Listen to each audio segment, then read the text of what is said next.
We are Rogue Media Sports. Hey, it's Mark Goodman. And I'm Alan Light. On today's podcast, Record Store Day founder Carrie Colleton is joining us to discuss the April 20th RSD special releases. Plus, we'll talk live with our audience, the Sound Up Pod Squad, and find out who still listens to vinyl. And some updates from the Beatles universe. Oh, good. Sound Up with Mark Goodman and Alan Light, the only music podcast that matters. Get it on Pandora, Spotify, Apple Podcasts, or wherever you get your podcasts.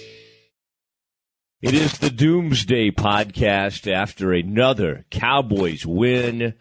Ed Werder alongside Matt Mosley from Frito Nation Productions. And, Ed, as we get ready, boy, you hooked another big one. Got a big guest coming in. It is Stephen Jones will be joining us today. And so many things we want to go over with Stephen for sure. But, Ed, while we wait for Stephen to join us here in a few minutes, the Cowboys, in their just very, very small playoff chances, they something positive happened for those chances yesterday. And I'm not talking about Seattle or any of the other things that happened. Just the Cowboys, for one day, sort of, they went back to their blueprint and they found a way. Now, for 3 quarters, it was not pretty at all. But this is a fourth quarter team, Ed. You know that.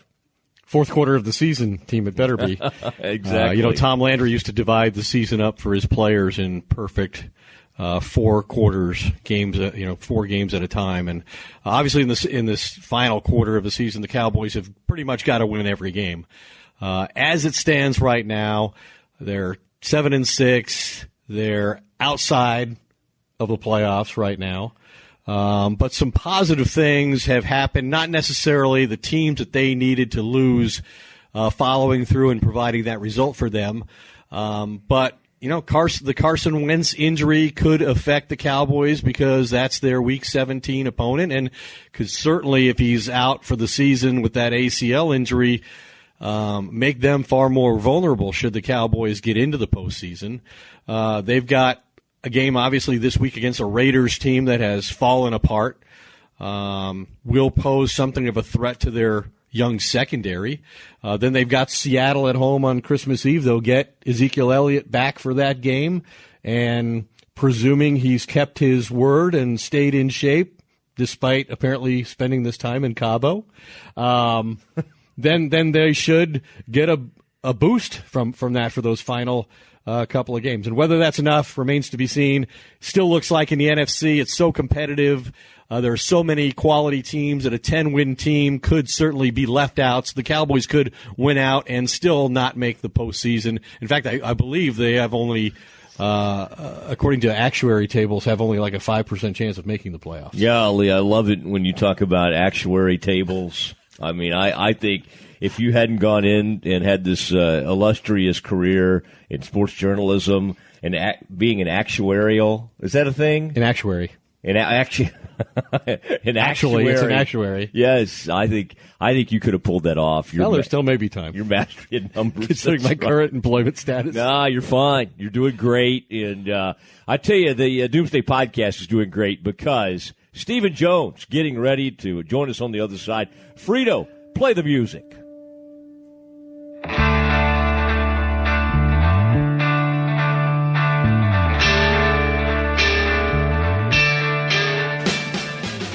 Matt, we've had many an acclaimed, famous guest on this show, and now we have another.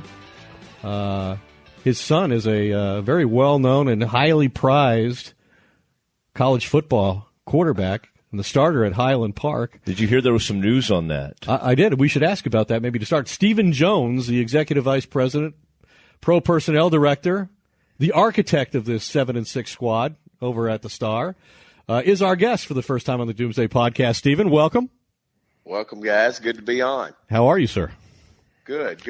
Tell us about the big events involving your young son and his status as a burgeoning college football quarterback at a major college program that you and your father, Jerry, know very well and probably fund heavily.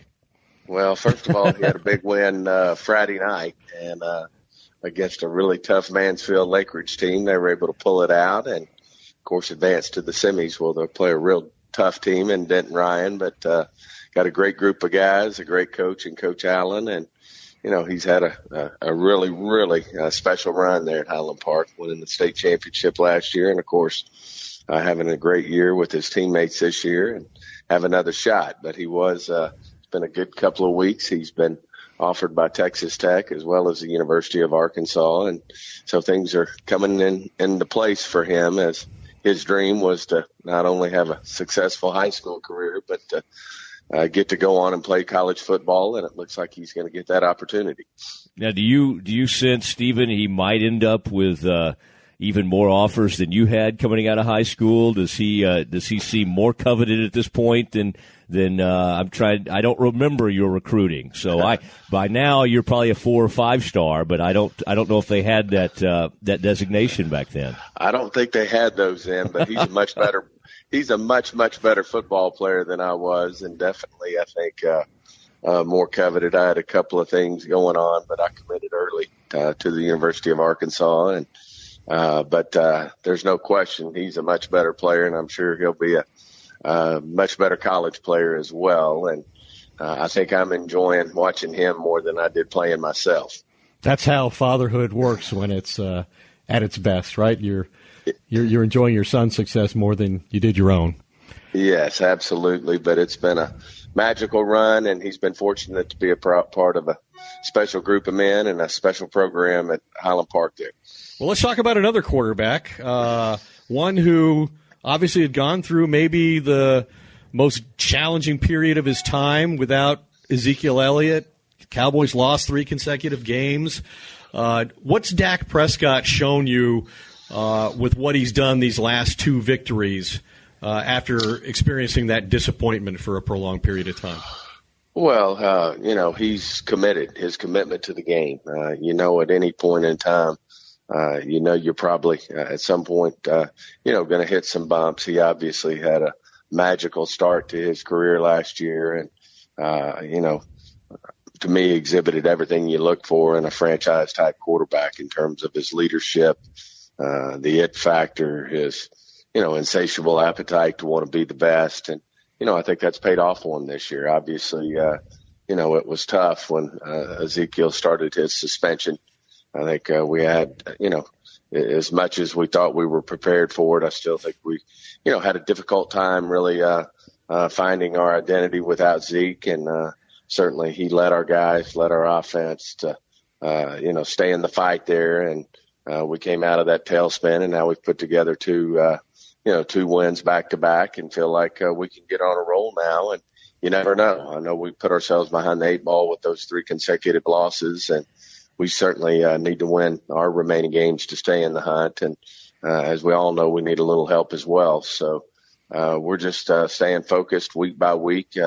Obviously, our focus now is going out to Oakland and playing the Raiders. And certainly they were a team that was expected to really be at the at the top of the heap this year. But they've had their own struggles. So, it's a team that can certainly step up and give you fits, and we're going to go out there and have to play a really good game, but I think we can do it. How important do you think it was, and you hit on it, you kind of got in that tailspin, but for Dak to be able to pull this off, because Stephen, what all the critics and what everybody was saying, well, you guys can't function without Zeke. And in some ways, whether they intended it or not, that's sort of an indictment of the starting quarterback. How important do you think it is to have a couple of these performances, get a couple of wins without Zeke, just for his confidence? I mean, he seems like an incredibly confident guy, but you know how hard it is to keep your confidence if you get in one of those slides. Yeah, no question. And, there was no doubt in my mind he would do it because I do. Like you said, he comes across as an incredibly confident guy. I think he is an incredibly confident guy. He has a lot of belief in himself. He prepares and works as hard at the game as anybody I've ever been around. He has a great way with his teammates, and, you just had the confidence that things would come around for us. And, we were able to start to execute and find some things that work for us. But, I do think, Matt, it was important for us to go ahead and get those under our belt. And I think that'll pay off down the road because, as we all know, injuries are a part of this game. There's all kinds of ways you can miss a football game in this league. And, we have to be able to overcome those type of things, whether it's missing a Sean Lee, whether it's missing an Ezekiel Elliott. We have to, if we're going to ultimately become the team we want to become. And, there's a lot of reasons to be excited. Obviously, it starts with our offensive line, solid. There's a lot of young players who are starting to make plays on the defensive side of the ball. So we have a lot of pieces in place. And for Dak to be able to step up here and for us to beat two NFC East opponents back-to-back after really getting a confidence check with the slide we had is important. And I think, obviously, it's going to be equally as important to go out to Oakland and win another football game under a lot of pressure to stay in the hunt for a playoff berth. So no doubt in my mind, Coach Garrett will have our team prepared. No doubt in my mind, Dak will be ready as well as the rest of our team to go out and play a good game and hopefully keep ourselves in the hunt.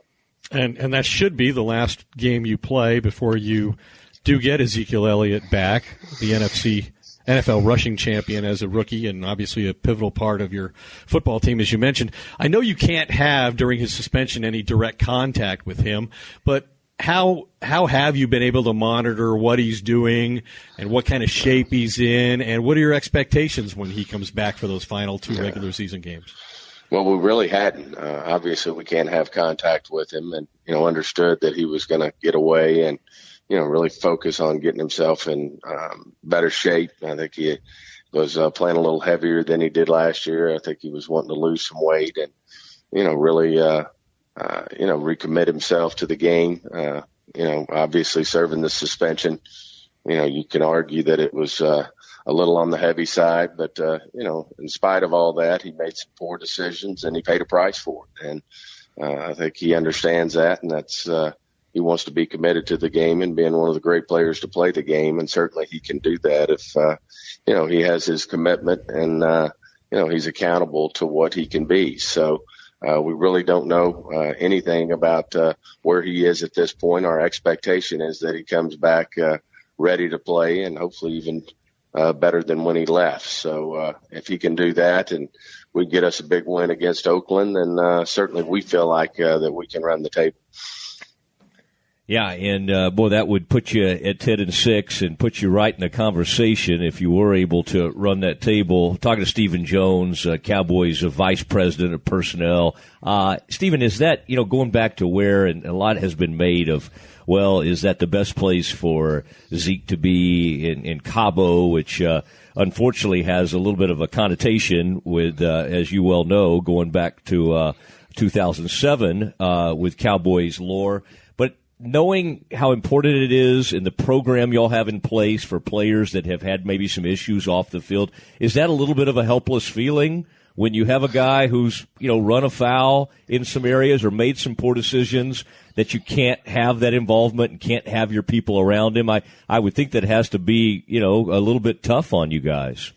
Well, those are all things that are debated at the league level. And, there is a school of thought that the players would be better off, in a football environment in and around the football team, but just not able to play the games. And, of course, we do that with some of the suspensions. We just obviously don't do it with this particular one. And, I think it's debatable. It's obviously the way the rule is today is that we can't have contact with him.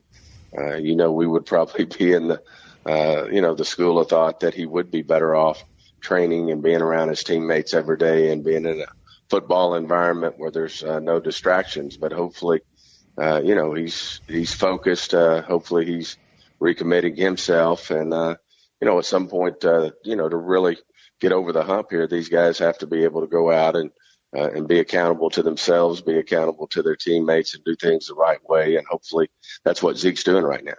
Stephen, not only did you win an important game yesterday without Ezekiel Elliott, but you really did it in sort of an uncharacteristic way. You guys had been among the worst teams in the league in terms of creating explosive plays without Elliott in the lineup. And yesterday, not a historic day, but 3 50-yard plays, 2 of those for touchdowns, and 1 to set up another 20-yard touchdown pass to Jason Witten. That's not the way typically you guys have won. Do you think the players recognize the value now of a short passing game and run after catch and all of those things, and the significance that can play in the outcome of a game? Well, we certainly have understood that they're lacking when we hadn't had Zeke in our games, the last 4 games leading up to this game, that, we just weren't making the explosive plays. And we know how hard it is in the NFL to go the long, hard way. And to have those drives that get the plays are in the teens in terms of what it takes to get in the end zone, that you got to be pretty flawless. You can't have penalties. Obviously, it goes without saying, turnovers. But, to be able to have some drives where you have some big chunk plays involved and it cuts the number of plays down to get into the end zone, I think are crucial to being a good football team. And we certainly know we've been missing those, but at the same time, we were working on how to get those back in our game. And fortunately, we were able to have a handful of those against the Giants. And I think, at the end of the day, that made the difference. And I think as we move forward, we have to continue to work on, even though we feel like we can have those long drives.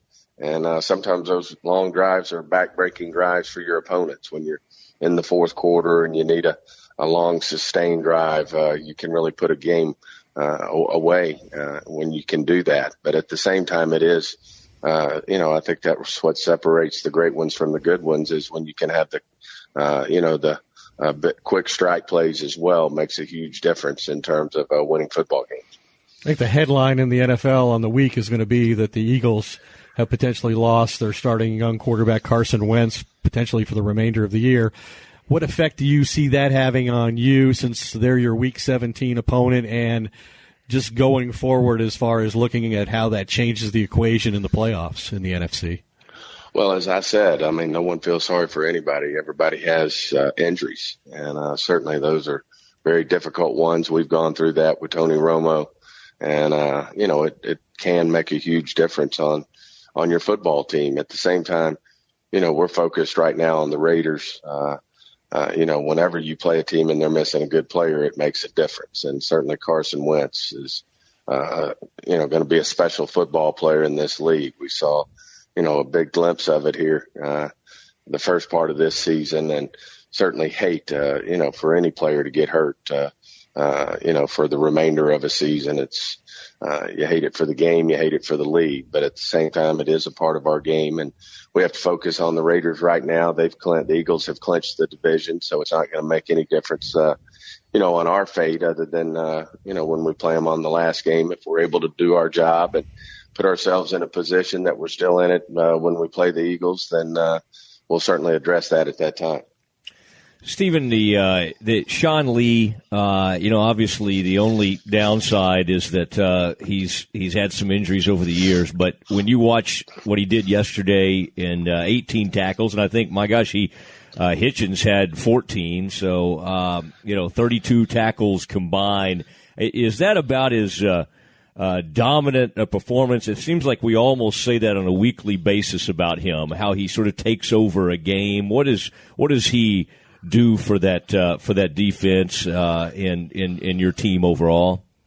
Well, he's not only a great player on the field, but his leadership, his intangibles, his energy. He's on top of all the above. He's the quarterback of the defense. I think all the players feel much better when he's out on the field. He not only knows what he's supposed to be doing, but he knows where everybody else is supposed to be, and does an incredible job directing traffic.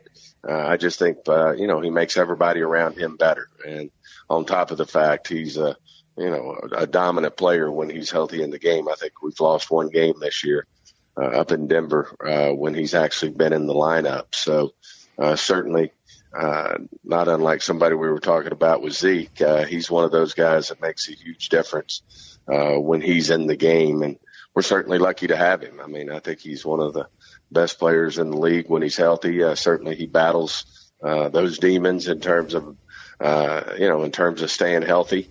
And I think a large part of that is just because he lays it on the line. He's 110% when he's out there. He doesn't pace himself. It's all out with Sean, and I think sometimes that can be to his health detriment. But he's just a special football player, and we're lucky to have him. So there's on a league scale, there's a significant event this week in the local Dallas area, and that is the NFL owners, Commissioner Roger Goodell, coming in for a winter meeting. Obviously, this has been a contentious issue, Stephen, with Jerry and his opposition to the commissioner getting a contract extension at this time, but it's now been signed and agreed to. But Jerry's going to get an opportunity to address the other 31 owners in the room in Las Colinas this week. What are your expectations, and how do you guys feel about what's taken place? Yeah, I think, to be fair here, Jerry's been the one speaking to this, and he's really, I think, going to save his comments till after the league meeting so, he can take everything in and understand everything. So we're really not going to make any comments, and when we do, it'll be Jerry who makes those comments as they pertain to our thoughts and our views of the process of how we've extended Commissioner Goodell. So you're just going to get your popcorn ready? Is that what you're saying? You'll have a seat on the helicopter, but your popcorn is ready. Absolutely. Well, it'll be interesting, but we'll wait until till that meeting's over. Have you during that whole process, Stephen? Have you regretted it all, or just as contentious as it's become, at least from a public standpoint, and the stories and in the leaks that are coming out of all those meetings? Has that been tough for you to watch? That becomes such a big story this season? Not really. I mean, at the end of the day, again, Matt, I just want to save any of our comments till afterwards. But it's not been difficult. No, I think at the end of the day, everybody wants the league to be the very best it can be, and obviously, Jerry, myself, the Cowboys feel that way, and as we said, we'll make additional comments and more detailed comments as we move forward. Oh, now we're going to have a travel budget to go over to Las Colinas. Yeah, I was wondering. At least y'all will be close. You've got the draft coming here. Have you ever thought about maybe making the owners' meetings public and inviting some fans out to witness some of that?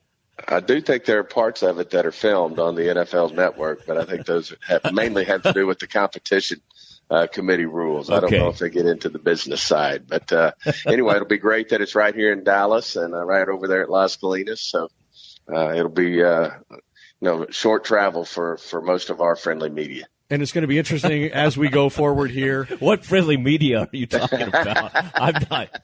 Well, they have their own media over there at the Star. Oh, okay. He's talking about DallasCowboys.com. Oh, that's what I figured. Anyway, so, Stephen, we thank you for joining us. I think it's going to be a fascinating close to the season here. The Packers are in a similar situation to you, and they're going to probably get Aaron Rodgers back this week, and then you'll get Ezekiel Elliott back, and we'll see if you can get to 10 wins and whether that's enough in the NFC this year. Absolutely. Well, great being on with you guys, and look forward to being on with you again soon. Thanks, Stephen. We appreciate your time and insights. And there he was, Stephen Jones. Ed, nice job getting Stephen on, and always good to have him on the day after a game. A couple of things we need to react to right away there, Ed, and thought that was very interesting in Stephen talking about Zeke, and one of the things that jumped out to me was him saying that not only needed to maybe make a recommitment, but wanted to lose some weight. Thought he was playing a little heavier this season, and that was a very interesting thing because one thing Stephen really avoids doing, even more so than Jerry, is ever really being critical of players. I'm not saying he hasn't done that, but I sensed in that conversation we just had, hey, go get your head right. And I also thought that was interesting, something you don't hear from Jerry. There was a moment in our conversation with Stephen where he did say, maybe it was a little heavier than it needed to be, the punishment, but that he made some poor decisions. I don't even know if we've ever heard that from Zeke. No, I think it was good that because all too often the Cowboys, in my opinion, have portrayed Ezekiel Elliott as the victim.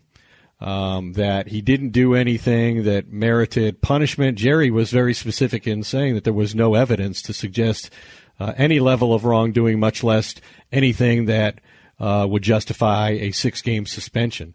So I think when you do that, I think you're just empowering the player to continue behaving in the way that he had to that point. And I think what Stephen has clearly said here is put some of the responsibility on Zeke Elliott for the predicament that he's in and for how that's affected his football team. They lost 3 straight games without Ezekiel Elliott here, and they built the whole franchise around having him on both sides of the ball. And so I think it's important that he know he has a responsibility to his teammates and that his behavior has to change, or as we've said before, inevitably, he's going to put himself in this very same position again. So I did think that that was a strong comment and a necessary message that the Cowboys front office somehow send to Ezekiel Elliott, because they obviously know he listens faithfully to the Doomsday Podcast. And I think the other part of it, the physical part of it is, hey, we not only want him to come back a different person and a more responsible citizen in the community and somebody we can depend upon for our football team going forward, but his history has been he hasn't worked a lot.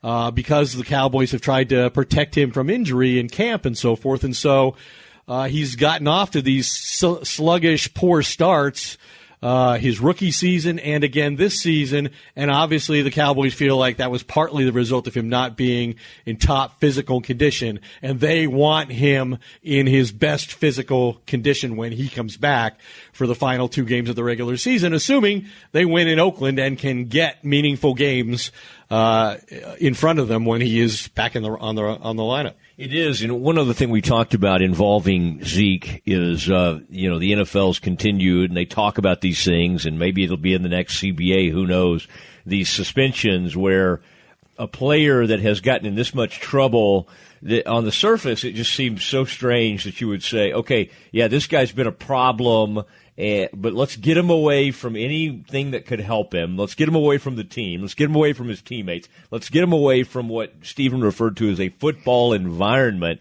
And to us, Ed, to our ear, Cabo did not sound like the greatest idea in the world. Now, okay, and Stephen's got to be very. We don't know that he spent all of this. We don't know that. Right? We don't know that. But I, all we know is that he tweets during games. We do see him tweeting during games. And last night he used some old Friday Night Lights, the actual book Friday Night Lights from way back. He used some kind of statement, I think, talking about Rod Smith, and everybody's like, "What's Zeke talking about?" And it seems strange that they can't have more involvement. And here's what happens. Here's what I think happens. Now, this is not anything that Stephen said, and I don't think Stephen would ever confirm this. There are people the Cowboys have sort of loosely tied to the Cowboys organization that aren't maybe officially on the payroll that might be able to keep an eye on Zeke and try to sort of monitor him. I have to think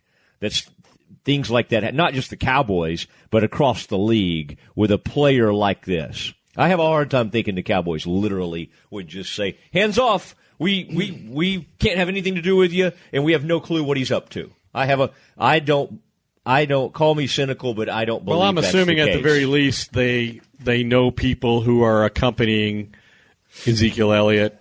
They know his family members. They know those with whom he associates. It's unlikely he's traveling by himself. I'm sure whoever is coaching him or in charge of his workout program while he's away is somebody that the Cowboys can communicate with and can do so legally. I don't think the NFL stipulates that you can have no communication of any kind through any source with the player. They can't have any direct contact with the player. I think there are plenty of avenues for teams to send messages back and forth and get whatever information they need about what a guy is doing and what changes they might recommend in that regard. So I do think they probably have a pretty good sense of what he's doing, where he is physically, and what their expectations should be for his return. I think what they probably should have done, since the Cowboys have talked to us about wanting to partner in some way, they probably should have sent the two of us over to spend a little time with him. I think that would have been good for the young man. I don't know. I think you would be a good influence. I'm not sure. I could drive him maybe to some further bad behavior. Now, Ed, I want to say this. I thought it was also interesting. He took off the brave face for a minute. You know, you have to show faith in your quarterback even when he's going through a tough time. And Dak Prescott was going through a tough time. I wrote this down. Steven said, we had a difficult time finding our identity. And I thought that was an interesting thing. That was an admission. We all know it, and we all know that things kind of fell apart, but it's always interesting to hear somebody at Steven's level acknowledge, and it's easier to acknowledge it once you've kind of gotten to the other side and had a couple of decent performances, but that is interesting to sort of acknowledge, yeah, we were kind of in a bad way. Well, and to do that is to accept some responsibility, right, for putting together a roster that was not able to absorb this loss, and those of Tyron Smith for a couple games and Sean Lee.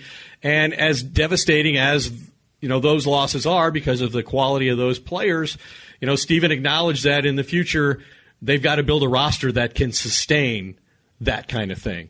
So, yeah, he acknowledged that. I thought he also was very eloquent and forceful in their devout belief in the quarterback. A lot of people still have questions. There's still a lot of, you know, Romo faithful people out there who think that Dak Prescott is not nearly as accomplished a player and never will be, and that he was wronged in Prescott taking over the team and not giving it back when Romo was healthy. But I think Steven really gave you a sense of just how committed they are to Dak Prescott and how much they believe that he is a franchise quarterback, and they're set at that position, barring any unforeseen, you know, injuries like we see every week.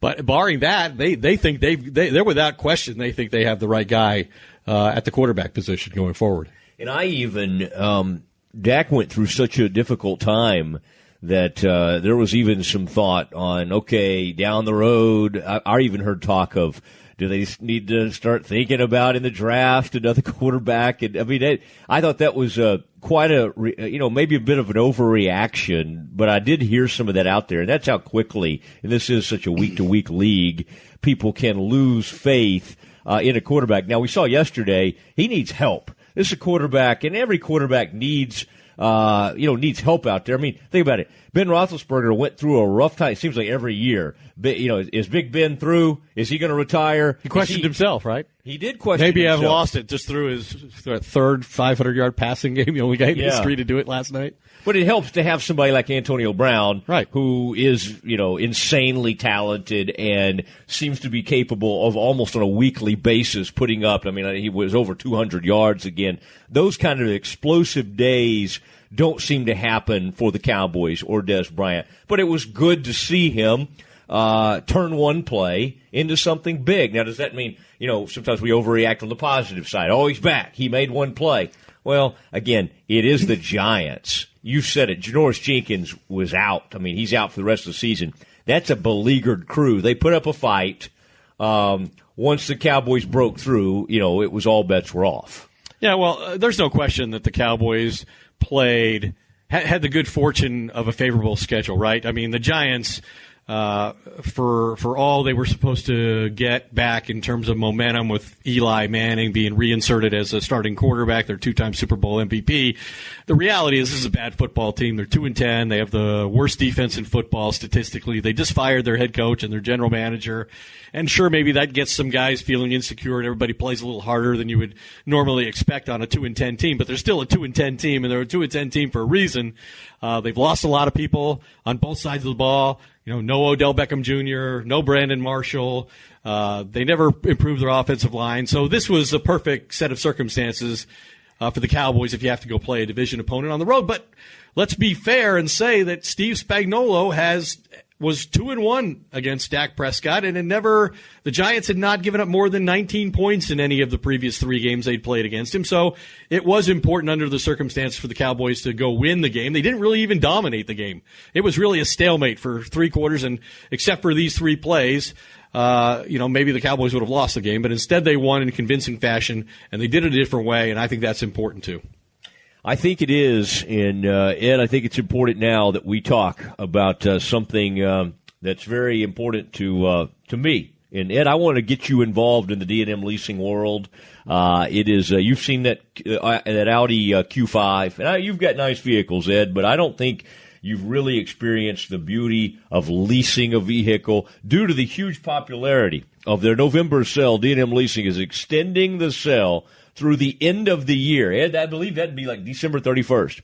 That means that you still have some time to get a great deal on a new car for Christmas. More than ever, people are deciding to lease because they love the flexibility of being able to drive a new car every few years. I've done that, Ed. With D&M, Easy Lease, you can get a great Christmas gift, not make a payment until February. You'll also save up to 50% a month versus buying and have no early termination fees. Here's how you do it.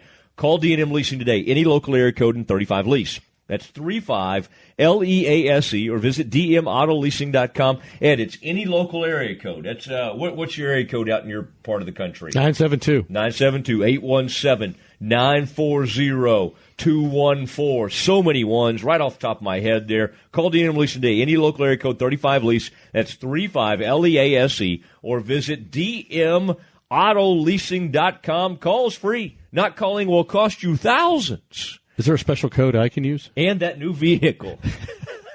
Doomsday Podcast, and so pleased earlier in the podcast to have had Stephen Jones. It is Ed Werder, Matt Mosley, live from Frito Nation Productions. And Ed, I do want to say, as we kind of look back at this game and some of the things that occurred, one thing Cowboys have to get cleaned up, by the way, is this defensive line play, lining up the neutral zone, the offsides, the hard count seemed to get them. That's something we need to they need to look at. One thing, Ed, and I know you've got some numbers to back this up, some interesting yards after catch. This team hasn't been one of the great things for them, but certainly with Dak completing some of those short passes and then turning into big gains. Ed, what did you see on that front? Well, Steve Spagnuolo obviously is a defensive coordinator and now interim head coach for the Giants. And so he obviously feels that they have to try to win the game on defense. And so he was very aggressive at certain points in the game, and the Cowboys really exploited those opportunities because when he went with 0 blitzes, which means, the receivers are manned up and really there's nobody in the deep secondary, if they avoid the first tackler. And we saw the Cowboys take full advantage of that in a very uncharacteristic way. They had 3 plays of 50 or more yards. That's the most for the Cowboys since 1994, their glory years with Troy Aikman and Michael Irvin and that group of players. And the astonishing thing was for the Cowboys to do that because they came into the game against the Giants ranked dead last in the NFL in yards after the catch. With 903. Their most productive player after the catch, Dez Bryant, who ranked 62nd in the league with 214 yards. Jason Witten's 169th, Cole Beasley 206th, and Rod Smith 316th. And every one of those guys obviously had a 20-yard pass play, and 3 of those obviously went for more than 50 yards. And so the Cowboys obviously benefited from the big play. We've talked about this is a team that doesn't have a lot of different ways to win, and their formula has always been the same. Run the football, dominate time of possession, protect your defense. Rarely have we seen them win with a quick strike game plan mentality, but that's what happened in this particular game. And obviously it helped that Dez Bryant, who had 2 big drops very early on, benefited from the fact that his antagonist, cornerback Janoris Jenkins, is on IR. So it was a depleted Giants team, and defensively they're last in the NFL, so it was a very timely opponent for the Cowboys to meet, but a very uncharacteristic way for them to win the game. Love it when you talk yak. Yak. Yak. Like it. Yak. Yards after catch. Cowboys doing a little better job there. And I thought Des Bryant finally, when you had that opportunity, was able to bounce off that defender, and that was the first time, that's where you see the strength come in. Part of the problem with this offense and the lack of playmakers is just not getting separation. We've talked about that before. Ed, I think you had the point about, some of these quarterbacks have to learn in the NFL to throw a guy open. And that's hard when your guys just aren't getting much separation. And then it's really hard to stay confident in your wide receivers when they're dropping balls, whether it was a Son or whatever. Cole Beasley, big drop to not extend a drive. Des Bryant with a huge drop on a back shoulder plays, throw. really. Back-to-back plays. Yeah. Let me just tell you this, though. The yak can also come in, and it doesn't count. So I don't think this is true. But, this isn't completely logical what I'm about to say. But you can, and I know that shocks you, your quarterback sometimes in his ability, and this is where I'm reminded, I wrote about this yesterday for the Morning News, I'm reminded of a young Donovan McNabb when I see this. It's when a defender comes in there like Olivier Vernon did, and it led to, by the way, a missed field goal, which is something we need to talk about. What has become of Dan Bailey? Olivier Vernon comes around the edge, and he gets Dak from the blind side. I mean, Dak feels most quarterbacks go down there. He had an awareness. He did have an awareness. He felt the pressure was coming. He ducks down and somehow basically kind of slides Vernon off the other direction. That takes, Ed, tremendous lower body strength from a quarterback. And I would say that about 85 to 90% of NFL quarterbacks go down there. I mean, that Vernon, that's a sack. They basically surprising the quarterback. He doesn't have time to really do anything. He got out of that, and he completed a short pass. Big play to me. And that, again, is what we sometimes focus so much on deficiencies and what does he do that maybe Romo didn't do? Oh, my gosh, he's not throwing the ball downfield, this and that. And what's that? Yeah. Okay, there we go. And continuing to confirm that Tony Romo will never join us. But he did. He was able to keep that play alive. And I believe when we talk about Dak Prescott, and I know you have some things to say, maybe you believe the Dak crisis might have come to an end, but that is something he can do that most quarterbacks can't. And he's a big physical. He's 240 pounds, and we've seen him, and we saw it in the game against the Giants at key points, take off and run. He is second on this team in rushing touchdowns to Ezekiel Elliott. So he does have a unique playing style. And what was interesting about the play you were talking about, you're right, it should have been a key third down sack and the Cowboys punt. Instead, he completes the pass, keeps the drive alive. And guess who doesn't get up after that play and stay in the game? Olivier Vernon. He's the one who got hurt. Instead of the quarterback getting hurt, the defensive end, the pass rusher got hurt.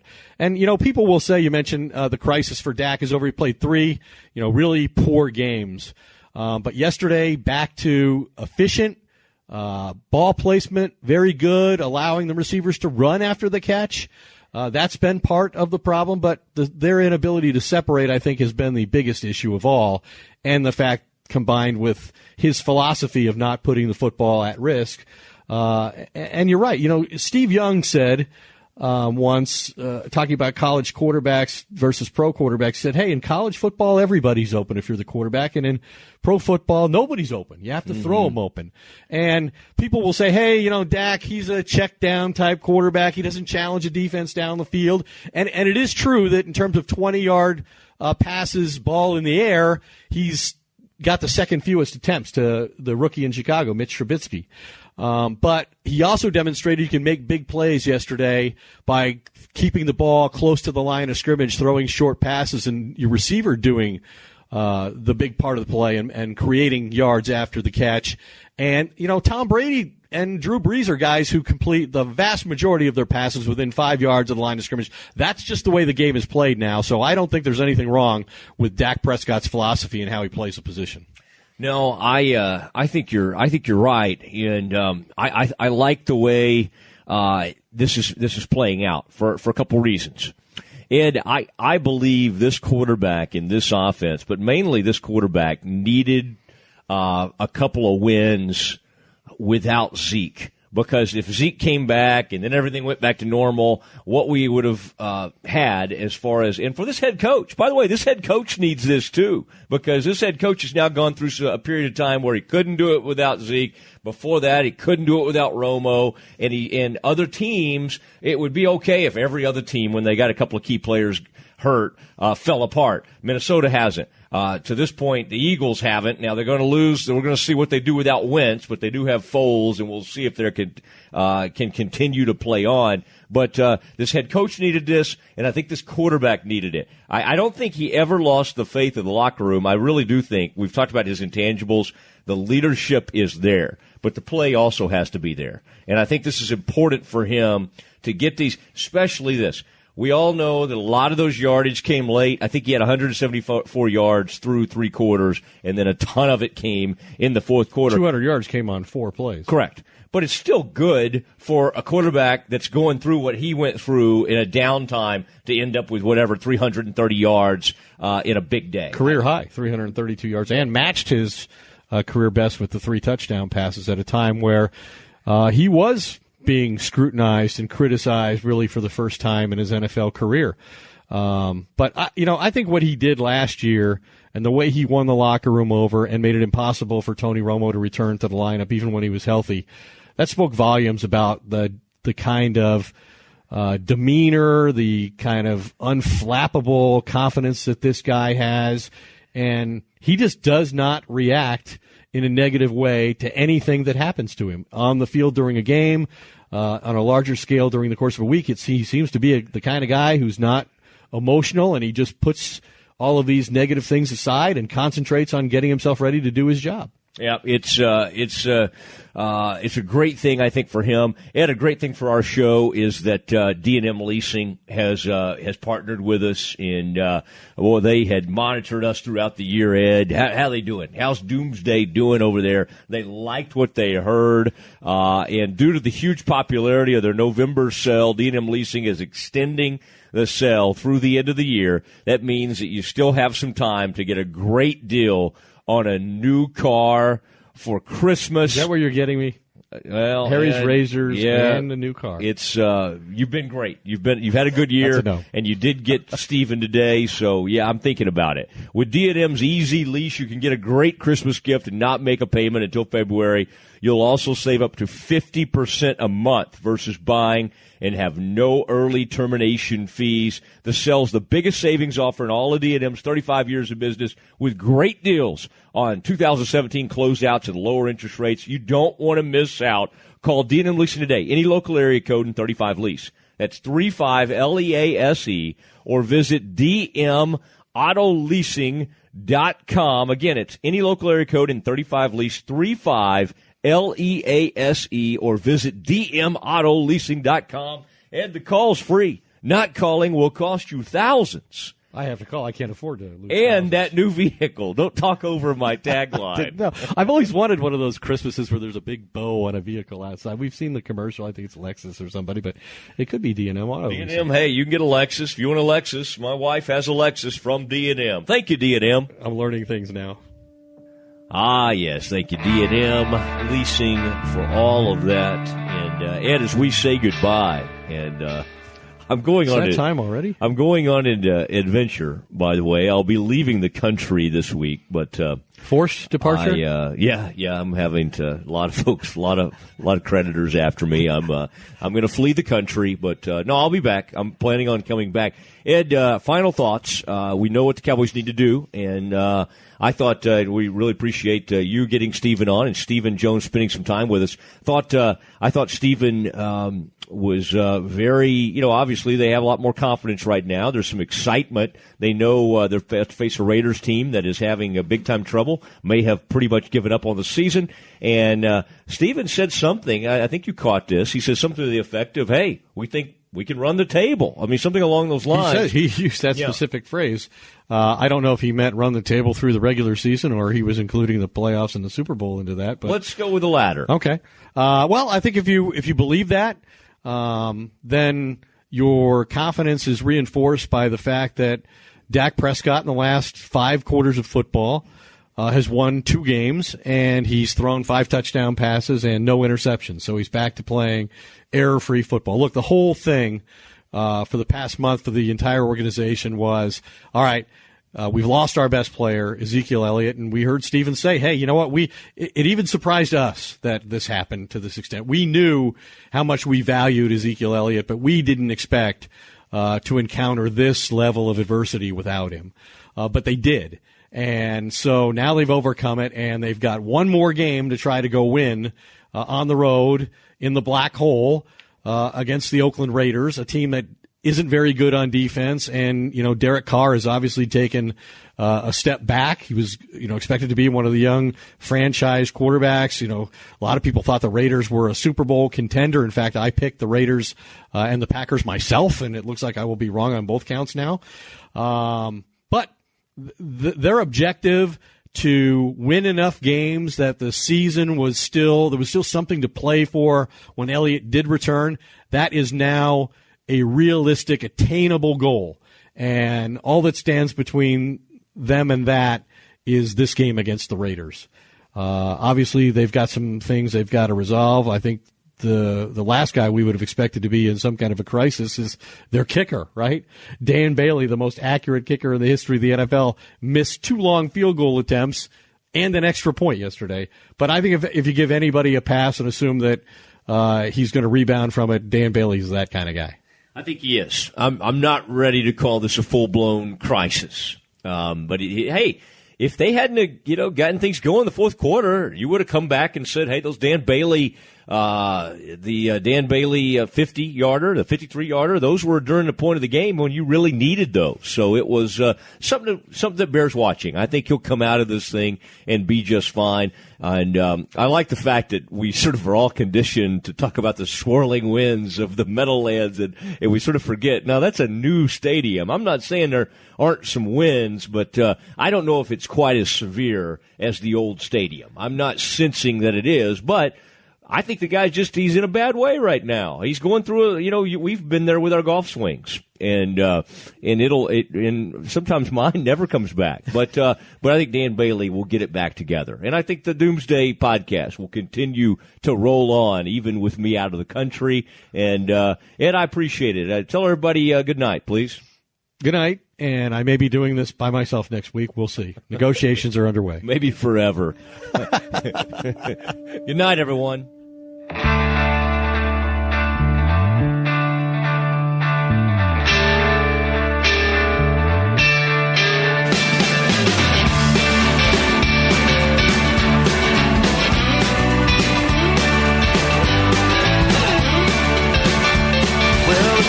Lights are shining, stockings have been hung. You're praying for your daughter, lighting candles for your son. They're living in the city now, you don't see them anymore. This year will not be like the ones before. And the streets are all but empty, the bars have all shut down, and it's hard to find friends. Hey, it's Mark Goodman. And I'm Alan Light. On today's podcast, Record Store Day founder Carrie Colleton is joining us to discuss the April 20th RSD special releases. Plus, we'll talk live with our audience, the Sound Up Pod Squad, and find out who still listens to vinyl. And some updates from the Beatles universe. Oh, good. Sound Up with Mark Goodman and Alan Light, the only music podcast that matters. Get it on Pandora, Spotify, Apple Podcasts, or wherever you get your podcasts.